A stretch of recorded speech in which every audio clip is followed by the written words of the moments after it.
Thanks for the opportunity to speak to you today. Got a few slides, they seem to be working, which is always nice. I'm from the Regional Australia Institute.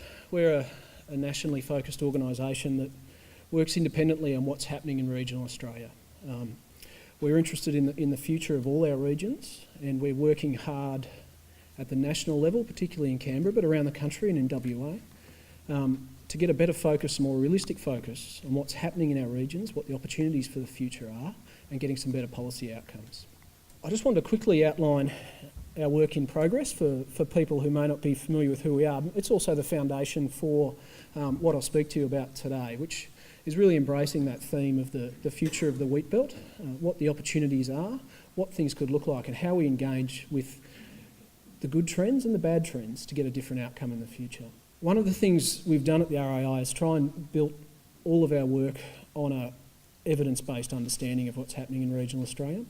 Last year we put together a competitiveness index which brings together the best available national data on every region and allows you to compare every region to each other. It's available online in a little app, and everybody can access it, everybody can use it, and you can use it in making arguments to government and getting community discussion going and doing analysis about what you want to happen in your community. We're about to bring up a big update of this product, and we're really going to dig into what's happening in our local institutions, and I think it's an important theme today for the Wheatbelt. We're also doing a lot of work on the future. We don't often take a strong view of what the future is going to look like for regional Australia. We tend to be quite past orientated, and that's about the role that regions have played in our past, agriculture and our history. But we think it's really important to remember that stuff, take it on board, but look to the future and what might happen next and build our strategies around that, as Minister Redmond said in his speech earlier. We also need to understand the government challenge and how we can be innovative in our services, and I had a couple of examples, but I think some of the ones that were pointed to are exactly that, how you can use the infrastructure that we've got in little hospitals all around places like the Wheatbelt, link them into specialists in Perth, around the world, it doesn't really matter, to bring the best quality of care and use those assets over time. We've done a lot of work on population, and I wanted to talk about that. It's the elephant in the room, obviously, in the Wheatbelt, and I wanted to talk about what we see happening in the population space, because I think it's a particularly important discussion for this region. It's an area where people focus and perhaps ignore the growth picture which has been talked about today, but I did want to talk through that. We've also been doing a range of projects in WA. We're looking at the regional cities, and there's an interesting way that we're looking at this region in terms of regional cities. We're looking at population growth and change and what's happening with technology and finance. So I just wanted to start at a really high level. So when we think about our regions all around the country and our future, we think about this operating environment. We've got a changing global economy and supply chains that are constantly requiring new ways to compete. People are talking, and there'll be a number of discussions today about Chinese interest in our great agricultural industries, the size and scale of that interest, the extent to which businesses now participate in internationalised supply chains. The supply chain's not back to Perth and then overseas. Often you're participating directly in a supply chain with businesses around the world and finding niches. And so this constant driver for change, international change, is something that's reshaping our regions and has reshaped this region in particular. The tensions between resource use and conservation, and the salinity issue has obviously been something that's been very important in this region over time. And that's challenging us to work out how to sustainably use our resources. Technology is really important, technology in the way we do business, but it's also reducing the tyranny of distance, and it's making different work patterns and different living patterns, different service patterns possible, which we need to adjust to in how we think about what our regions are and what they could be in the future. We've got a lot of unknown factors that can't be predicted. A turn down in the Chinese economy, for example, would significantly challenge our current pathway. But changes in the Indian economy might turn it the other way. The ageing population, a more mobile world, the comment earlier about the importance of mining in this region, it's true. When you look at particularly place of residence and industry of work, you see a significant population of people working in the mining industry. When you turn that around for place of work, it becomes much less. And so what we see is people living in this region but going to other regions to engage in the economy. Shifting demographics and our ageing population, all of these factors are really important. The other thing that's happening is we've got to, over time, weaken central government control over these factors. So Governments can invest through things like royalties for regions to help make change, but they can't control these factors. They can only help regions adjust. And people and businesses in regions need to think about how they're going to turn some of these trends to their advantage. So how do you do that? At a very high level, we think about three factors for driving what regions' opportunities are. The first is industry. What kind of region are you economically? What are your options? It's very diverse here, but agriculture is obviously important. The second for Australia, given how urbanised we've become, is proximity. Regions that are close to our metropolitan cities have a different range of options than regions which are located in more remote areas. And that's an important factor for this region. And the other one is size. Population size gives you options in terms of creating growth from within and a larger economy that you can use as a foundation. If you don't have that size, you need to think about how you can borrow that from somewhere else.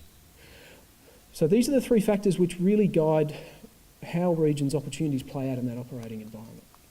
So if you're agriculturally focused, you're remote from the major cities and you're small, it's been a very, very hard time, the last 20 years or so. There's no doubt it's been a challenging time.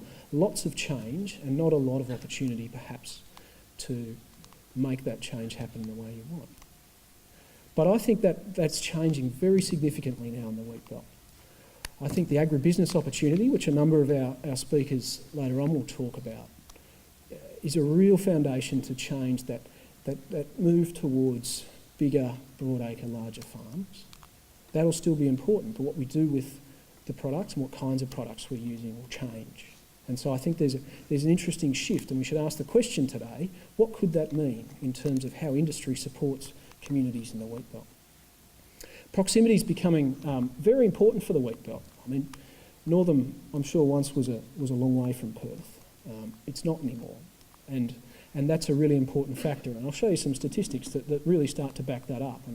And the proximity of the eastern and northern parts of this region are a really important opportunity.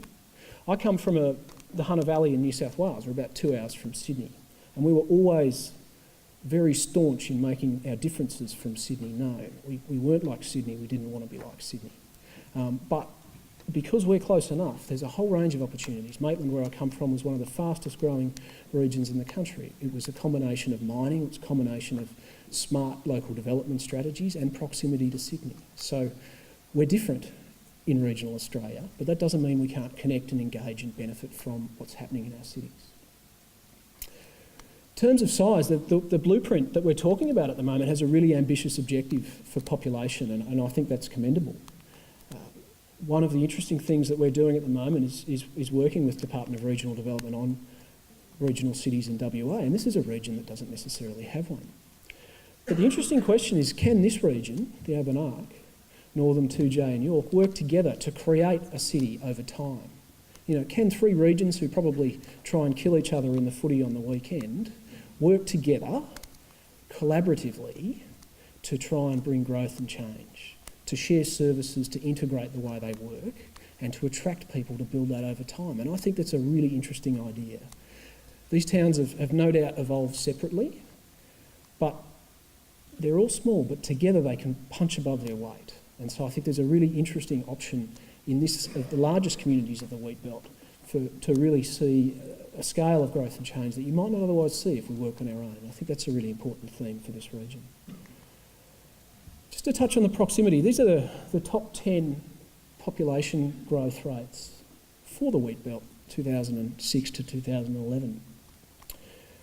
You can really see the influence of proximity, I think. The highest growth rates in the region have been in the northern and western parts of the Wheatbelt, which hug the metropolis.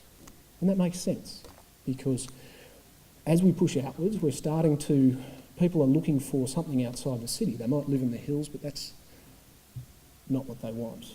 And we're getting to the point now where places like Northam are pretty close. I drove out from Perth this morning, and it was an easy drive. I'm sure if I went a bit later it might have been a bit difficult, but it's not that far. And so with technology, you can engage with the metropolis constructively daily if you want. This change will be really important for communities here. Not communities further out, maybe not, but the communities like Northam, which are reasonably close to Perth, have a range of opportunities that we need to embrace, I think. The other thing that this picture shows you is how important particular industry opportunities, and people will know more about these communities than I do perhaps, but each of those has had something significant happen in the economy which has led to bringing people into the area. And so hunting down those industry opportunities locally, being innovative in our businesses, can change the picture significantly. And it doesn't matter where you are in the Wheatbelt, if you find an opportunity, you can change the direction of your development. We've been doing some work on population and thinking about regional populations. What's been happening, what makes them tick? How do we engage with the population question for regions? And the first thing I always say when we think about regional populations is this sort of narrative nationally of decline and loss in regional population. Since the 1960s, about 30 to 33% of people have lived outside the 6 major cities. That's still the same. So shifts in where people are living in result of lifestyle preferences and changing needs for industry have happened. But across the board in regional Australia, our population proportion has remained about the same. So we shouldn't think that people are all running into the cities. It's not actually true. Young people leave regions, and I'm sure they leave these regions. We're very good in regional Australia at breeding young people who want to get out there and engage with the world. They want to get to the city and see what that's all about. They want to go overseas. They want to go over east. And I don't think we should feel bad about that. What we're also seeing is a phenomenon what we're calling the returners, which is people shifting back at working age. So I'm about 33, I've got a couple of small kids, and I'll tell you what, when I was 23, living near my parents sounded like the worst idea in the world. I couldn't think of a more ridiculous thing to do. Now it seems like a great idea, and my wife and I are actively considering moving from where we are now back closer to home. We see this as an important phenomenon, and what happens if you're successful in bringing some of the kids back? They bring a wife, they bring a couple of kids, and they put some more kids through school. And yes, they might leave in the end, but if we get that cycle working, that's what keeps our populations vibrant. And we're seeing an important trend of working age people moving to regions. The mining boom has been a really important driver of that, but it's more broad. People get to a different point in their life and they want the kind of things that regions offer. Super boomers is something that we've been talking a lot about, and I think this is a really important issue for this region. We've talked a lot about the ageing as an industry and caring for people in the later stages of their life, but super boomers is really about people between that 55 to 75 age group. We're seeing changes in the trends of what people are doing, how they're contributing to economies. We're encouraged to think about that generation as a burden on a community, but I think nothing could be further from the truth. It's a classic thing of where our discussion needs to catch up with what's actually happening. People in that age group are very healthy, they're very engaged. They might be exercising some choice about what they do after working in a job for 40 years, but they're remaining very strong economic contributors. They just want to do different things. And so we come up with this concept of super boomers to say, how are you going to use this part of your population? What do they want? And how do you engage with them to make them have a meaningful impact over time in your community? The last thing, population trend, which is important to think about, is international migration. And that's something that's been very important in the Wheatbelt. What we see in international migration is a positive gain in those younger age groups, that 15 to 24. So unlike Australian-born cohorts, who generally leave regions only to come back later in life, hopefully, international migration, we actually see the trend going the other way. And there's important policy reasons for that. But and there's been some very successful communities in the Wheatbelt in bringing new populations, people who are looking for an opportunity and want to take the opportunities that these kind of regions take. And I'm amazed at how proactive and open-minded regions are in terms of taking advantage of these opportunities. And it's something that's going to continue to be important for our region in the future. I think this discussion should have a real think about the super boomers phenomenon. So it's a high ageing in place region, and we've got a generation moving through, and we don't have population change happening underneath necessarily. So we really need to use this generation well. They may not want to be doing the things they've been doing for 40 years, but they'll still want to be active in the community. What we need to do is engage with them and talk to them about what's happening. We need to think about how we can constructively use them and not see them as a burden in our community over time. And I'd really encourage you to have a think about how that might shift what's happening in the economy and how well we're doing in engaging this particular generation in this part of the country. So I've got a lot of stats back in my office, and as Tim said, I purport to be smart, although often meeting me might change that perception. But I didn't want to do that today because you guys know your region better than I and you know what's happening. What I did want to be was just a little bit provocative about what the future looks like. I think the blueprint's done a great job of really saying where we could be. But for me, these are the headlines. It's a changing economy, embracing opportunity in agribusiness, mining, tourism and healthcare. The economy is going to change. We just need to work out how we want it to change and push it in the direction we want. Natural resources underpin quality of life and industry. I think we can do these changes sustainably if we do them smart. Getting technology on board, getting communities connected. If we can do that, then we can engage and compete in the world. There's amazing stories of start-up companies, innovative agricultural businesses happening all around the country, and it happens under the surface and we don't talk about it a lot. I think this will lead to significant change in this region. We need to be outwardly engaged. We need to be embracing what's happening in the international economy because the quality of businesses in these kind of regions can actively compete, do actively compete. And we need to embrace our ageing population. We need to develop those relationships with Perth and be confident about taking our place alongside the city. I'd really endorse the Minister's comments about the importance of regional leadership in this process. I think governments can do a good job in particular things, but they can't necessarily lead change. They can provide resources that we can use to invest in the things we need that might not otherwise happen. But the leadership's got to come from within communities. I was asked yesterday by someone about what's the value of keeping country towns alive, and it's a question I get asked a lot. My response was, we're not. Country towns keep themselves alive. 6.6% growth. You know, the population has changed compared to the 50s, and you can see the overhang, some infrastructure. But underneath, these are very vibrant communities. The government's not keeping them alive. The government's providing resources so that they can chart their future, yes, but it's not keeping them alive. And so I think it's really important for places like the Wheatbelt not to be put off by those conversations, which really seem to dominate some of our discussions in Australia about regional Australia. I think this region can be confident about who it is, about the opportunities it's got, and its ability to be really successful for the future. And I think today's a great foundation for starting that journey. So thank you.